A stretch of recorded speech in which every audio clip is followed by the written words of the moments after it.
एक बात बतानी बहुत ज़रूरी है, इंटरनेशनल मार्केट में ऑयल प्राइसेस बहुत तेज़ी से गिर रही हैं और पाकिस्तान के पास भी इस वक्त कुशन है। इस वक्त दो ऑप्शन हुकूमत के पास हो सकती हैं। एक ऑप्शन तो ये है कि मुकम्मल रिलीफ लोगों को पास ऑन कर दे। रिलीफ भी नहीं कहना चाहिए, बल्कि जो फार्मूला एग्रीड है उसमें यह था कि प्राइसेस चढ़ेंगी तो हम लोग बढ़ाएंगे, ख़ास टैक्स लेने के बाद, गिरेंगी तो उतना घटाएंगे। अब उतना घटाया नहीं गया।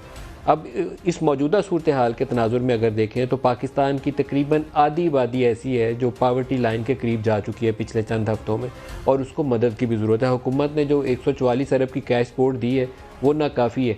4 माह के लिए 3000 पर मंथ के हिसाब से 12000 सपोर्ट दी गई है। गरीब मुल्क के बहुत ज़्यादा वसाइल नहीं है, लेकिन ऑयल प्राइसेस की मद में एक विंडो है और ये अपॉर्चुनिटी हो सकता है कि 2-3 महीने 4 महीने बरकरार रहे, क्योंकि पूरी दुनिया के अंदर इकनॉमिक एक्टिविटी डिक्लाइन पे है और ऑयल प्राइसेस नीचे हैं।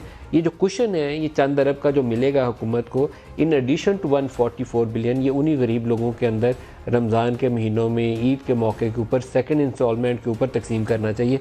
इसमें कोई सियासत नहीं है, इसमें कोई ये पार्टी या वो पार्टी नहीं है। पाकिस्तानी अवाम जो ज़रूरतमंद है उनकी मदद के लिए। बाकी इश्यूज़ के ऊपर प्रोग्राम में चलेंगे तो आगे बात करेंगे, क्योंकि सुप्रीम कोर्ट के अंदर भी बहुत सारे मामलात इस वक्त ज़ेर बहस हैं, और मैं कोशिश करूँगा कि आज के प्रोग्राम में उसके ऊपर हम ख़ास तौर पर फोकस करें कि क्या हुकूमतें वाक़तन रिलीफ लोगों को प्रोवाइड कर रही हैं। क्योंकि सिंध वफाक की तरफ सवाल उठा रहा है, वफाक सिंध के ऊपर सवाल उठा रहा है। इनकी सोशल मीडिया टीम्स हैं जो किसी प्रोडक्टिव काम में इंगेज की जा सकती हैं इस सूरत हाल के अंदर, कि वो weak areas, grey areas identify करें जहाँ लोगों की मदद की ज़रूरत है। वो बजाय इसके कि वो प्रोडक्टिव काम करें, एक दूसरे के ऊपर उंगलियां उठाने या वो ट्वीट्स चला के एक दूसरे के ऊपर तस्वीरें बना के चलाने के अलावा और कोई काम नहीं कर रहे। तो मुनासिब अच्छा इस्तेमाल करें इस अपॉर्चुनिटी का। इस वक्त पाकिस्तान और पाकिस्तानियों को मदद की ज़रूरत है और लीडरशिप रोल रिक्वायर्ड है तमाम लोगों से।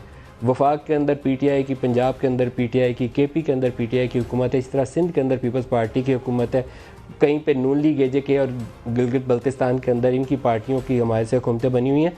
तो इन लोगों का एक रोल है, इस वक्त वो रोल अदा करें। अगर वो रोल अदा आज ना कर पाए तो कल इनको कोई पूछेगा नहीं।